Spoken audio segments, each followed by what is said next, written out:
পাঁঠা ছাগল দিচ্ছে দুধ, এমন অবাক করা ঘটনা ঘটেছে কুষ্টিয়ায়।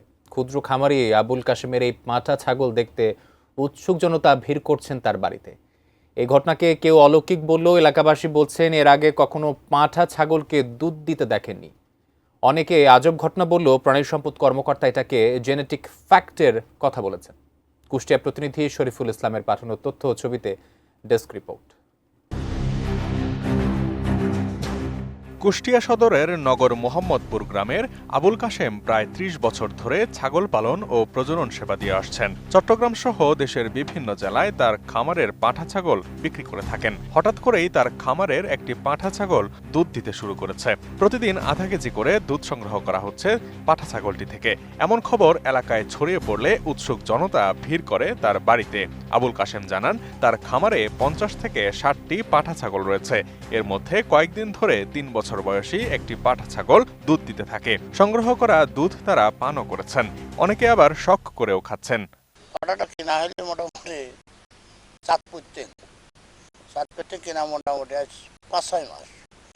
হঠাৎ করে সেদিন ডাক্তার এসে দেখতেছে, ডাক্তার এসে ওদের পাঠার দুধ দুধ হয়, দুধ হলে 1/2 কেজি দুধ হয়, ভালোভাবে দুধ হয়।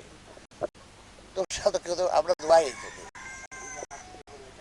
ওই ফেলাটা দিয়েই, তাছাড়া কোনো কাজে লাগায়নি। আমার পাটার ব্যবসা করে আজ ২০-২২ বছর, তারা কোনদিন পাটার দুধ দেখিনি। এইবারটাই প্রথম দেখলাম, দেখি দুধ দোয়ালি পারে দুধ 1/2 কেজি 3 পাকে দুধ হয়।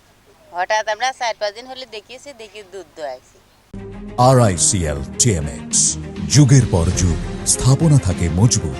ছাগলটিকে দেখতে আসা দর্শনার্থী ও এলাকাবাসীরা বলছেন এমন আজব ঘটনা এর আগে তারা কখনো দেখেননি। পাঁঠা ছাগল শুধু প্রজনন কাজে ব্যবহার করা হয় বলে জানতো তারা। এখন দেখছেন এটি দুধও দিচ্ছে। এটি অলৌকিক ঘটনাও হতে পারে বলে জানাচ্ছেন তারা। জীবনে দেখিনি যে পাঁঠা ছাগলের দুধ হয়। এই আজব কারখানা পাঁঠা ছাগলের দুধ হচ্ছে ভাই, কি কারখানা! আল্লাহ সবে আল্লাহরই কুদরত, আল্লাহ না দিলে হয় না। নিম্ন এই পাঁঠাটার একবার দুধ দোয়ালে 1/2 কেজি করে দুধ হচ্ছে।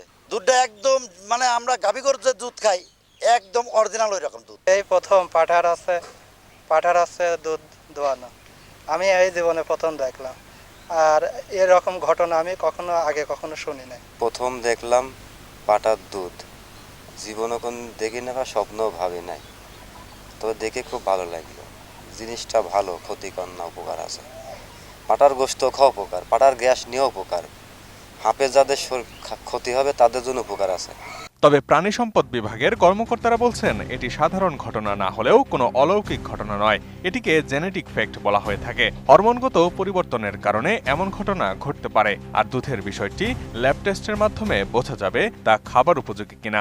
পাঠা দুধ দেওয়ার ব্যাপারটা এটি আসলে কোনো সাধারণ বা একেবারে কমন কোনো বিষয় না। এটি সচরাচর আসলে দেখা যায় না, কিন্তু আবার এটি একেবারে অসম্ভব কোনো ব্যাপারও নয়।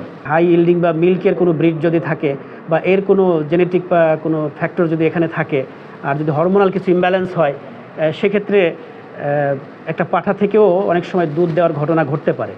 অলৌকিক বা আজব ঘটনা যেটিই ঘটুক না কেন, পরীক্ষা না করে পাঠা ছাগলের সংগ্রহ করা দুধ না খাওয়ার পরামর্শ দিয়েছেন সংশ্লিষ্ট বিভাগের কর্মকর্তারা। Desk report, ATN news.